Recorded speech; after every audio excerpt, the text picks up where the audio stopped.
Hi everyone, my name is Dylan Wu and I'm a 17-year-old cellist from Nassau, New York, and today I'll be starting my journey in the 5-day difficult passage challenge.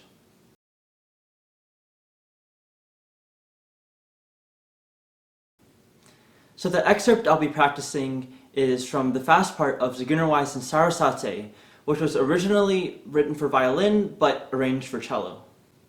Here it is.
So the first thing you want to do whenever you're playing any hard passage is to first check the intonation with the tuner just to make sure that the foundation of your left hand technique is set. So here I have my tuner. You can see it's set to 441, which is what I usually tune at. And there is a little needle in the middle which swings back and forth. It also tells you the note up top, based off of whether it's sharp or flat. And basically, you want the needle for whatever note you're playing to be somewhere in the middle.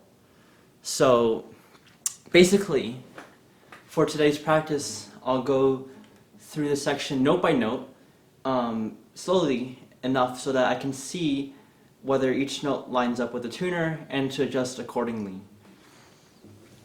So completely taking it out of the tempo and rhythm is okay. Let me demonstrate. So I'll start off.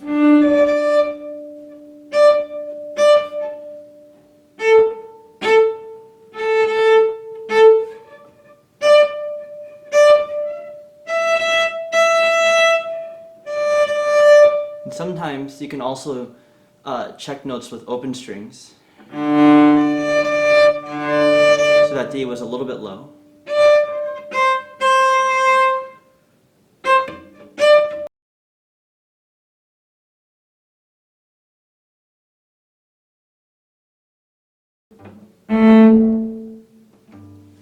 So this process involves a lot of active listening and adjusting based off what you see on the tuner in terms of intonation.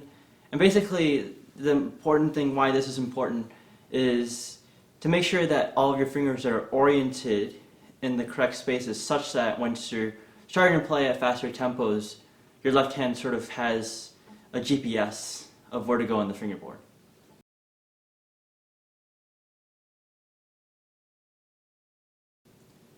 The next thing you're going to want to do is to do a bit of rhythms.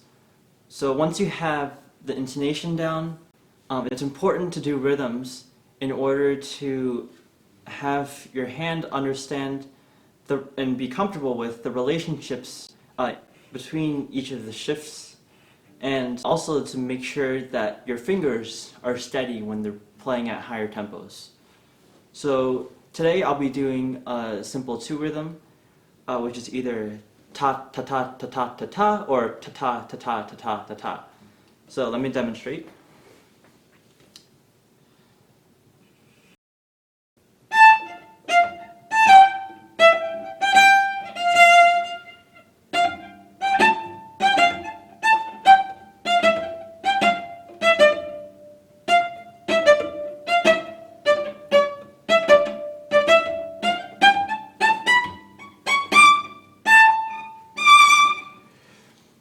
Alright, so once you feel comfortable with that rhythm and that section, then you just reverse it. So now the first one becomes a short note, and then the second note becomes the longer dotted note. Let me demonstrate.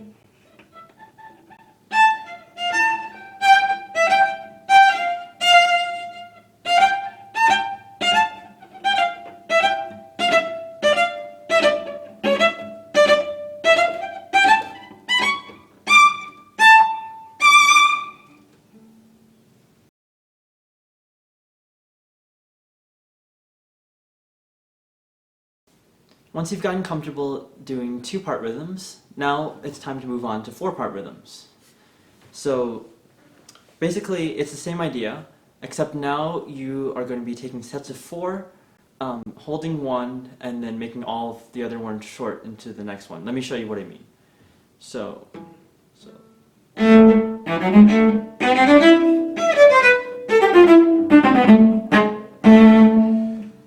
you see there, I held every 4th note, starting from the first note, long, and then the other ones were sort of more in time and moved to that first note where I held it again. And basically, same thing, this is for coordination, and you're going to cycle around, holding each of the first, second, third, and 4th notes once you feel comfortable with each, when you're doing this rhythm. So the next one would be.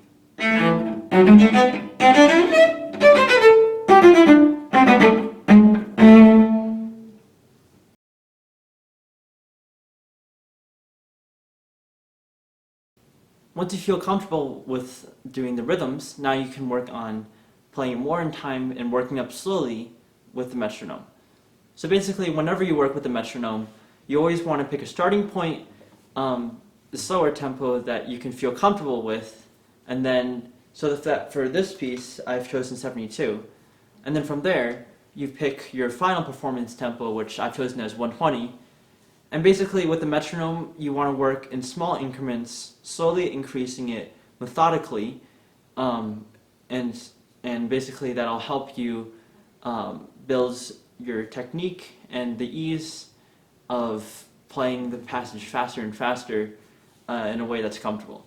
So the first thing I'll do is I'll show you, I'm starting at 72, and so basically you can either break this into multiple sections that you're speeding up, or you can just do the whole section through.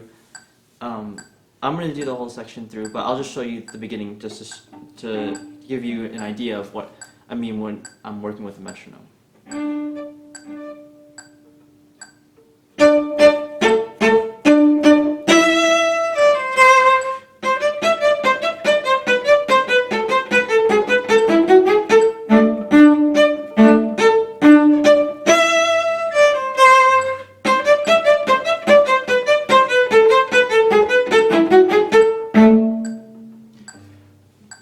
And you see, even at slower speeds, I'm trying to be very attentive to the precision in my left hand, both intonation-wise and also making sure that my fingers place down before my bow to help with the coordination. And also in my bow stroke, I'm trying to, basically this piece, this section is very much ricochet. So basically at slower tempos, you want to be biting in the string, which is what I'm trying to do. And from there, you can work it up a little bit. So my metronome goes in increments of 4. So maybe I'll turn it up to 80 for the next tempo marking.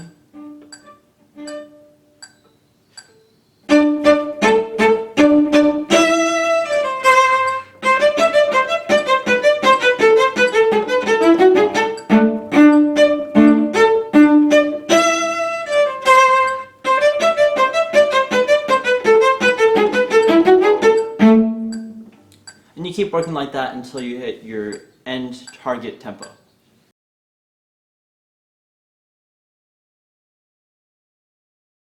Alright, so finally, once you've gotten all of these little technical exercises done, and you feel pretty comfortable with the passage, then it's time to have fun. So basically, the first thing I would do is, determine where I want to add little dynamics. So, for example, the first part is mainly forte, right?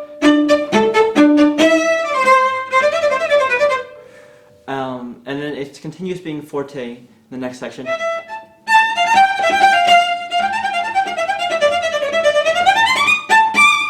Maybe I can add a little bit of crescendo on that run up. And then, since it repeats again, this section is actually, the fast section repeats several times for each section. So the second time around, maybe I can play a little bit softer.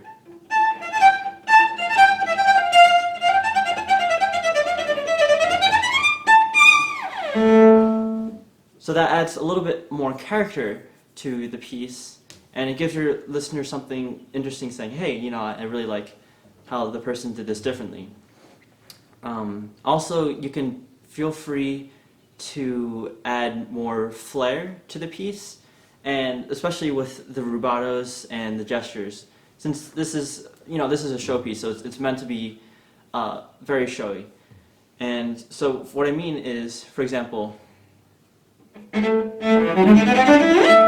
so that shift up, you can really throw your hand, your left hand, and then take a little bit of time. And so that helps it make it sound more virtuosic, and it just makes the piece that much more fun and entertaining for you to play.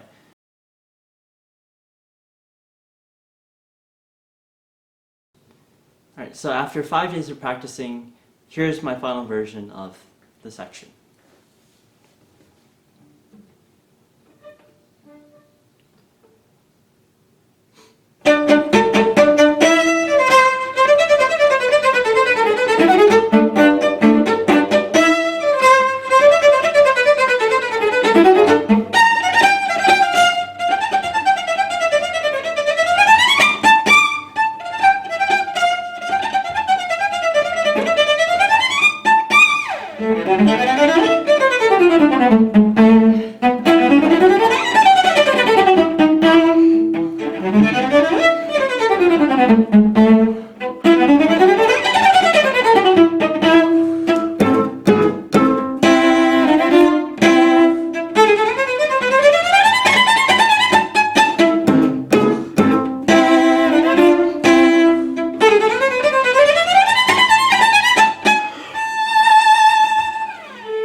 Alright, hope you guys enjoyed, and thanks for listening.